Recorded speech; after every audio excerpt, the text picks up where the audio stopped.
As the years roll by and the pace of life slows, many of us begin to feel something deeper than the weariness of the body. It's a quiet, persistent weight, an unexpected heaviness that whispers of something intangible, something missing. It's as if the very essence of our spirit has been gradually worn thin by time. But pause for a moment. Is this truly the fate of aging? Must the light of the soul dim as the body grows older? Ancient wisdom suggests otherwise. Zen and Buddhist teachings invite us to look beyond the surface, to see that this depletion is not a result of the ticking clock, but a consequence of how we've carried the weight of life. It is the accumulation of unresolved emotions, habitual thoughts, and disconnection from the essence of what it means to be alive. Imagine this: the mind, often likened to a flourishing garden, is neglected. The weeds, regret, fear, isolation, attachment, and resistance to change, grow wild, choking the vitality that once thrived.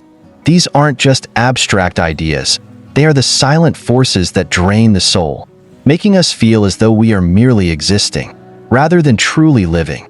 But here's the good news: these weeds can be removed. The garden can flourish again. The soul, no matter how weighed down it feels, has the capacity to reclaim its vitality, even in the twilight of life. What if we told you that the answers aren't hidden in distant philosophies or ancient texts, but in simple, profound practices that you can start today? The Zen masters teach that a burden only grows heavier when we refuse to let it go. What if, instead of clinging to what no longer serves us, we embrace the freedom of release? Take a moment to reflect. What are the unspoken regrets or fears that might be holding you back? What connections have faded, leaving you feeling isolated? What attachments or habits weigh on you, creating a sense of stagnation? This video isn't about theories or abstract concepts. It's about reclaiming the life force within you. Together, we'll explore the 5 silent soul drains of old age, those things that quietly erode our vitality, and, more importantly, the steps to overcome them. Picture this journey as a rediscovery. Each insight, each teaching we uncover, is a lantern guiding you back to the vibrant, unshaken essence of your being. Whether you're standing at the edge of these challenges or just beginning to feel their weight, know this: the soul's light never truly fades. It only waits for you to clear away the clouds. So, let us begin. Let's step into the wisdom of Zen and Buddhist philosophy, uncovering the simple yet profound ways to reclaim your spirit and rediscover the lightness of being. Are you ready to take this journey with us? Stay with me, because what lies ahead might just change the way you see yourself and the rest of your life. 1. Regret over the past, a chain that holds you back. Regret is like a quiet whisper that grows louder as the years go by. It doesn't demand attention but lingers in the background, subtly tugging at the edges of your consciousness.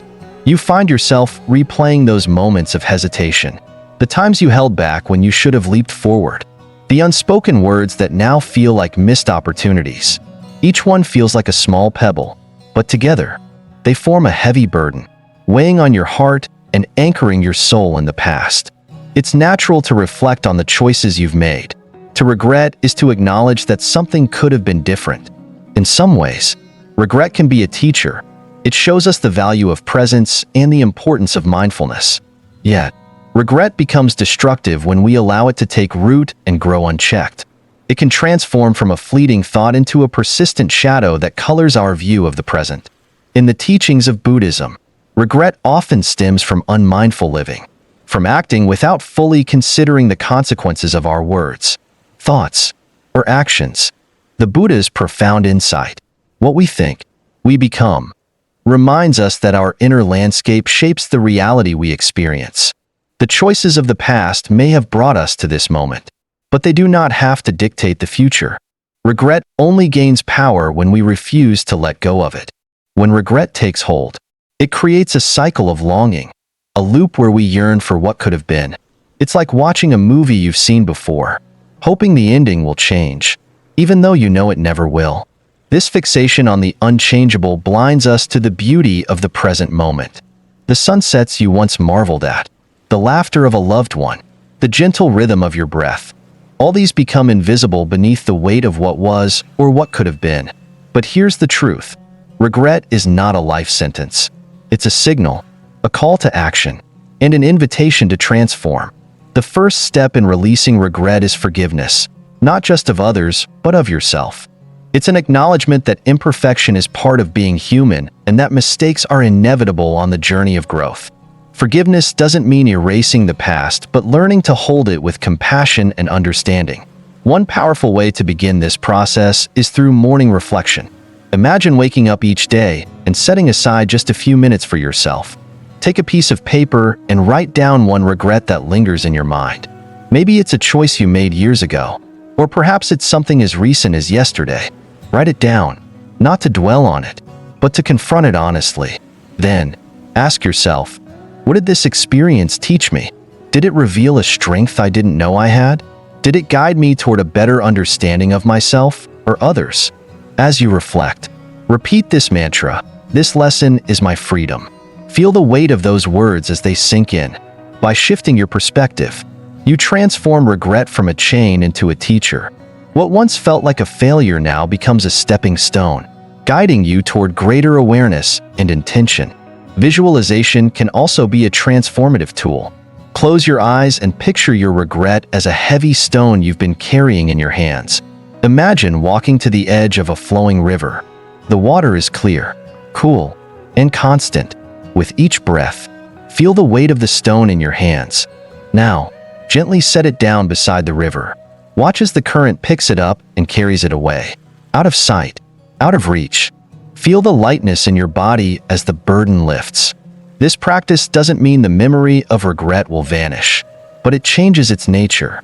It becomes a part of your story rather than the defining chapter. By releasing regret, you make room for the present, for the beauty that exists here and now. Imagine what your life could look like if you lived each day untethered by the past. Every decision, every conversation, every small moment would carry a new sense of freedom and purpose. Regret no longer has to be a shadow. It can be a reminder of how far you've come. So, the next time regret whispers to you, acknowledge it, thank it for the lessons it taught, and then, with a deep breath, let it go. Because the most important moment isn't in the past, it's right now, waiting for you to step into it with courage and grace. 2. Fear of mortality, embracing the eternal flow. As we move through life and the years accumulate, the inevitability of mortality begins to take on a sharper focus. It's not just the passing thoughts that we had in youth. It's the daily reminders etched into the mirror, whispered in the aches and pains of the body, or seen in the eyes of friends who've grown older alongside us. Mortality feels more present, and with it often comes a creeping sense of fear. This fear, though universal, has a way of isolating us, making the horizon seem darker than it truly is. We hold tightly to life's moments, hoping to preserve them, yet they slip away all the same, like trying to hold water in cupped hands. Each wrinkle, each strand of gray hair, feels like a clock ticking louder. The tighter we cling, the more elusive peace becomes. But this fear, though deeply human, need not define us. The teachings of Zen invite us to step back and see death not as an enemy but as a natural rhythm, a part of the same cycle that brings life itself. Fear has a way of narrowing our vision, distorting the landscape of life. It whispers urgency into our hearts, urging us to do more, be more, achieve more before time runs out. But in doing so, it blinds us to the beauty of the now. A sunset becomes a reminder of the day's end, rather than an explosion of colors to marvel at. The laughter of loved ones feels fleeting, not because it lacks joy, but because we fixate on its impermanence. This fixation drains the soul, leaving us restless, unable to find solace in the moment. What Zen wisdom offers is a profound shift in perspective. Imagine life not as a straight line that abruptly ends, but as a flowing river. Each drop of water joins and leaves the current, yet the river itself continues, boundless and unbroken. Death, then, is not an ending but a transition, a return to the greater whole. By embracing this view, we begin to let go of the anxiety that mortality stirs. One of the simplest yet most powerful ways to face this fear is through mindfulness in nature. Picture yourself sitting quietly in a park or garden, surrounded by the quiet hum of life. Observe the falling leaves. Each one detaches from the tree, carried gently by the wind to the earth below. There's no resistance, no struggle, just the natural rhythm of the seasons. Reflect on this. The leaf does not mourn its fall, for it nourishes the soil, making way for new life. Similarly, the setting sun is not an end but a prelude to another dawn. As you sit, let this mantra echo softly in your mind. I am not separate from the ocean of life. I am the ocean itself. This simple affirmation carries profound truth. You are not a solitary drop of water, but part of the vast, interconnected current of existence. By seeing yourself this way, the fear of isolation fades, replaced by a sense of belonging to something infinite. In moments of quiet reflection, consider the impermanence of life not as a source of despair, but as a reminder of its preciousness. The fleeting nature of a sunrise makes it all the more beautiful. The brevity of a flower's bloom does not diminish its splendor, it enhances it. So too can the awareness of life's impermanence inspire us to live with greater appreciation and presence. This shift in perspective doesn't mean the fear of mortality disappears entirely, but it does change its nature. It becomes less of a looming shadow and more of a gentle companion, reminding us to savor each step, each breath, each connection. When we stop resisting the flow of life and embrace its natural rhythms, we find peace in its impermanence. Imagine for a moment what it would feel like to live without the weight of this fear. To look at the passing days not with dread but with gratitude. To see the inevitable transitions of life as opportunities to deepen our appreciation for the present. The next time you feel that familiar twinge of anxiety about the future, pause.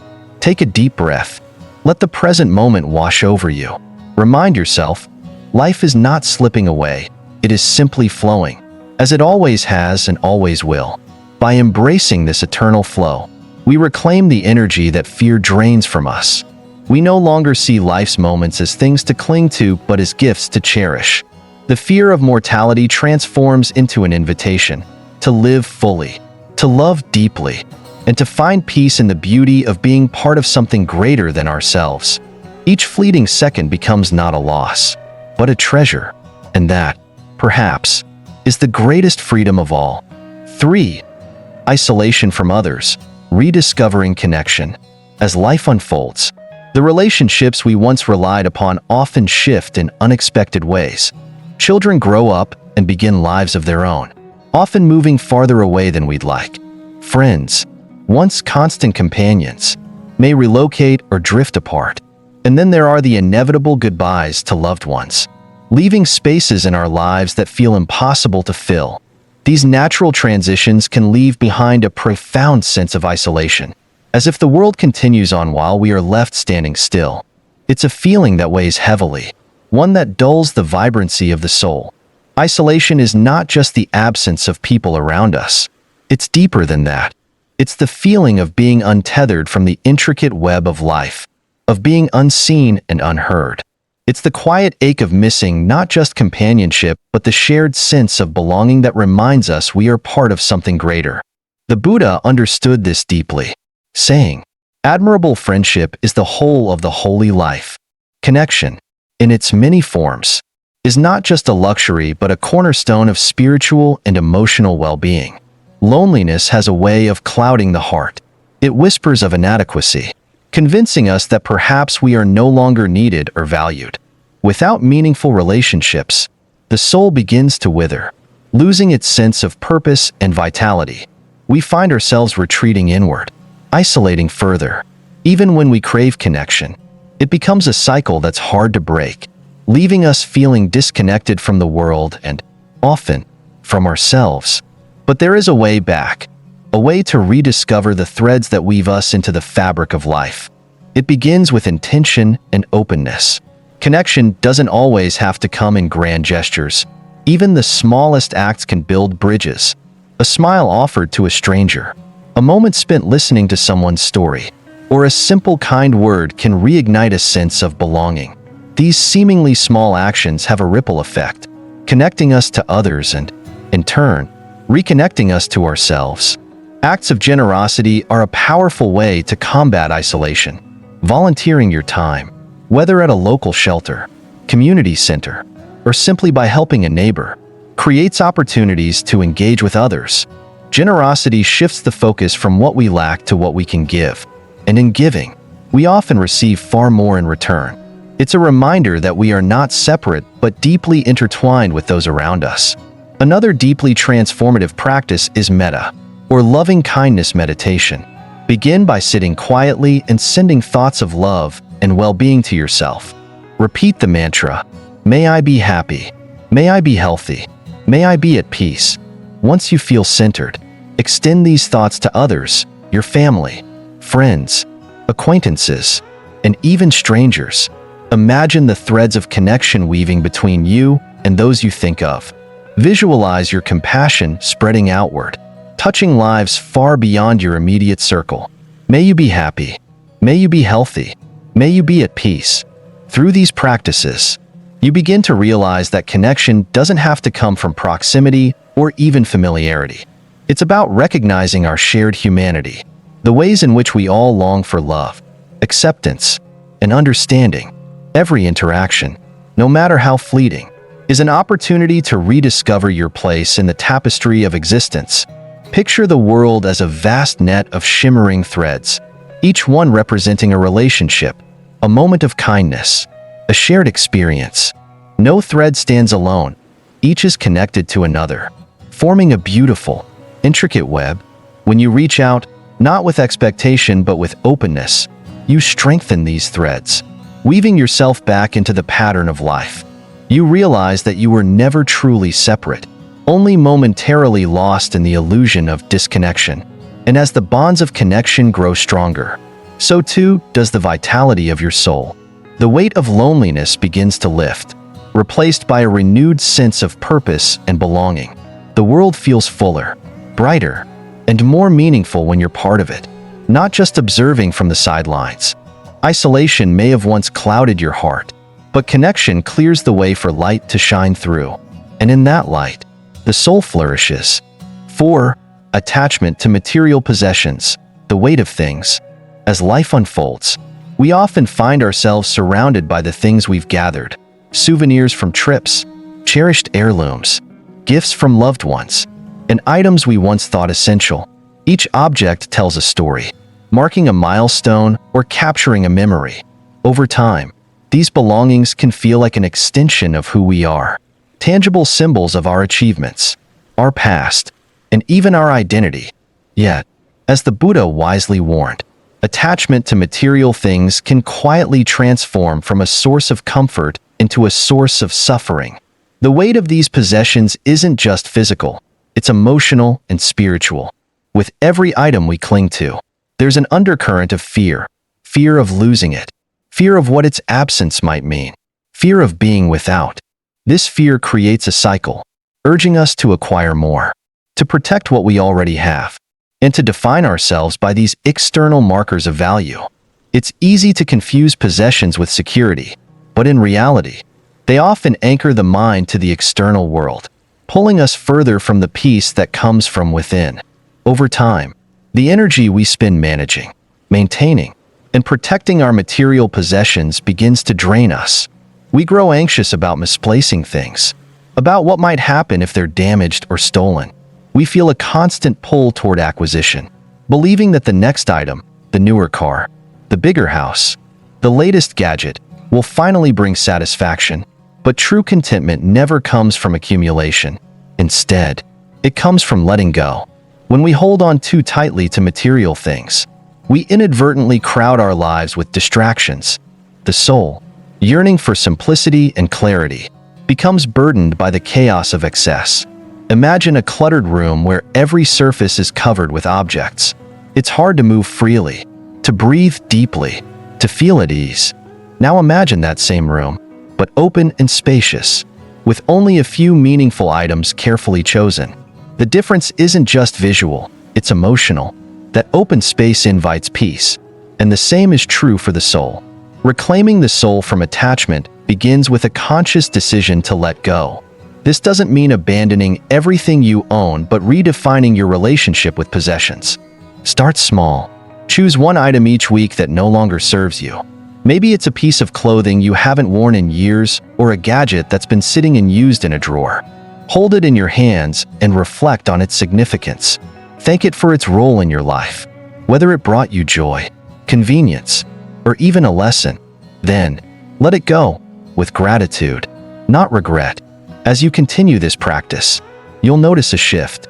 The act of decluttering isn't just about creating physical space. It's about creating mental and emotional space as well. Each item released feels like lifting a small weight off your shoulders. The more you let go, the lighter you feel, and the more room you create for the things that truly matter: experiences, relationships, and inner peace. Another powerful step is to shift your focus from the material to the intangible. Instead of valuing objects for their physical presence, consider the memories or emotions they represent. A photograph, for instance, can evoke the same warm feelings as a shelf full of souvenirs, but it takes up far less space. By focusing on the essence rather than the object, you free yourself from the need to hold on to everything. This idea is beautifully captured in the Zen principle of less is more. It's not about deprivation, but about refinement, choosing what truly adds value to your life and releasing the rest.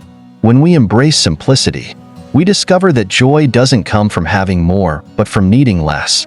The soul, unburdened by excess, begins to breathe again. It flourishes in the newfound clarity, finding space to grow, reflect, and simply be. Imagine a life where you're no longer weighed down by the constant pull of material attachment, where your time, energy, and focus are directed toward what truly enriches your spirit: meaningful connections, moments of stillness, and the freedom to live lightly. By letting go of what no longer serves you, you reclaim not only your space but your peace. You make room for the present moment, for the simple joys that are often overshadowed by the clutter of too much. Letting go doesn't mean losing. It means gaining something far more profound. It's an invitation to step away from the distractions of the external world and reconnect with the essence of who you are. And in that simplicity, the soul finds its lightness, its vitality, and its joy. The freedom of less is the freedom to truly live. 5. Resistance to change, flowing with life's current. Life is a river, ever moving, ever changing. Yet, how often do we find ourselves clutching at the riverbanks, trying desperately to hold on to the way things were? Change, though inevitable, often feels like an unwelcome guest. It disrupts the familiar, shakes our sense of stability, and forces us into the unknown. We resist, not because change is inherently bad, but because it requires us to let go of control. In that resistance, tension builds. The soul, longing for growth and renewal, feels stifled by our refusal to flow with life's current. There's a quiet truth in the Buddha's words: nothing is permanent. Everything is subject to change. At first, this may seem unsettling. The things we love, the moments we treasure, the identity we've built, all are subject to the passing of time. But within this truth lies profound freedom. If nothing is permanent, then we are never truly stuck. Every ending carries the seed of a new beginning. Every loss the possibility of renewal. Resistance blinds us to this potential, trapping us in a cycle of fear and stagnation. When we resist change, we close ourselves off to the fullness of life. The heart becomes guarded, unwilling to embrace new experiences. The mind becomes rigid, rejecting insights that could lead to transformation. Imagine a tree in a storm. A rigid tree, unwilling to bend, may snap under the pressure of the wind, but a tree that bends with the breeze survives, its roots growing stronger as it adapts. The same is true for the soul. When we resist, we risk breaking under life's inevitable challenges. When we adapt, we find resilience and growth. To reclaim the soul from resistance, we must first recognize that change is not an adversary but a teacher. It invites us to expand our perspective, to step beyond the boundaries of comfort and familiarity. Begin by reflecting on a recent change in your life. Perhaps it was a shift in relationships, a new environment, or an unexpected challenge. Instead of labeling this change as good or bad, ask yourself, what is this moment teaching me? What strengths have you discovered within yourself? What new opportunities have emerged that you might have overlooked? This practice of reflection allows us to see change not as a threat, but as an opportunity for growth. It shifts our focus from what we've lost to what we stand to gain. Even in the face of uncertainty, there is always something to learn, always a way to evolve. In Zen philosophy, there is a concept known as Wu Wei, often translated as effortless action. It's not about passivity, but about aligning with the natural rhythms of life. Imagine swimming in a river. Fighting the current exhausts you, while flowing with it allows you to move forward with ease. Wu Wei invites us to approach change in the same way, not as something to be fought against, but as something to move with. When faced with life's currents, pause, breathe deeply. Instead of resisting, ask yourself how you can adapt, how you can align with what's unfolding. Consider the small ways you can practice this in daily life. When plans change unexpectedly, rather than clinging to disappointment, look for the new possibilities that arise. When faced with a difficult decision, trust that whatever path you choose will bring lessons and growth. Like a tree that bends with the wind, let yourself move with life's currents, trusting in your ability to adapt and thrive. This doesn't mean change will always be easy. There will be moments of discomfort, times when the unknown feels overwhelming. But remember, growth rarely happens within the bounds of comfort. Just as a seed must break open to sprout, we too must allow ourselves to be transformed by life's challenges. Each moment of change, no matter how unsettling, is a step toward becoming. Imagine what it would feel like to release your grip on the familiar, to let go of the need to control every aspect of life. There's a lightness that comes with surrender, a freedom that comes with trusting the flow. When we stop resisting, we make space for new experiences, new connections, new possibilities. The soul, unburdened by fear, begins to soar. Change is not something to be feared, but something to be embraced. It is the essence of life itself, the force that propels us forward, shaping us into who we are meant to be. By flowing with life's current, we reclaim not only the vitality of the soul, but also the joy of living fully and authentically. And in that flow, we discover that the greatest strength comes not from holding on, but from letting go. As the sun dips below the horizon, casting the sky in hues of gold and crimson, we are reminded that endings are not a loss, but a transformation. Just as the day transitions into night, so too does the soul evolve as the years pass. Its light does not fade, rather, it becomes softer, gentler, infused with the wisdom of a lifetime and the richness of experiences lived fully. Reclaiming the soul is not about chasing youth or undoing the past. It's about embracing the timeless essence within, the part of us untouched by the passage of time. It's about learning to live lightly, unburdened by regret, fear, isolation, attachment, or resistance. It's about seeing life not as a series of challenges to be endured, but as an unfolding story to be cherished, moment by moment. There is something profoundly beautiful about impermanence. Knowing that nothing lasts forever invites us to savor what is here now. The laughter of a loved one, the warmth of the sun on your skin, the quiet peace of a morning spent in stillness. These fleeting moments become treasures when we meet them with presence and gratitude. When we let go of clinging to the past or fearing the future, we create space to experience the fullness of life. The Buddha's words remind us of a truth that often gets lost in the rush of life.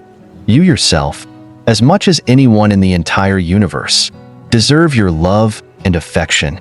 Let these words settle in your heart. Take a moment to consider what it would feel like to treat yourself with the same kindness and compassion you so freely offer to others. Imagine extending that love inward, allowing it to heal old wounds, dissolve fears, and nourish the soul. As you reflect on this journey through regret, fear, isolation, attachment, and resistance, remember that every step you take toward reclaiming your soul is a step toward freedom. Freedom to live authentically, to connect deeply, and to find peace in simply being. The path is not always easy, but it is always worth it. And the beautiful thing is, it's never too late to begin. Now, I invite you to take this conversation further. What resonated most with you? Was there a particular insight or practice that felt especially meaningful? Share your thoughts in the comments below. Your story, your perspective, might be exactly what someone else needs to hear. Let's create a space where we can inspire and uplift one another, where positivity flows freely. Thank you for joining me on this journey. Your time, your presence, is a gift, and I'm deeply grateful to have shared this moment with you. If you found this video meaningful, I encourage you to subscribe to the channel and hit the notification bell so you won't miss the next conversation. Let's continue exploring the beauty and wisdom of life together. Until next time, remember, the light of the soul never truly fades. It only waits for you to uncover it. Let it shine brightly, not just for yourself, but for all those around you. Thank you, and I look forward to seeing you again soon.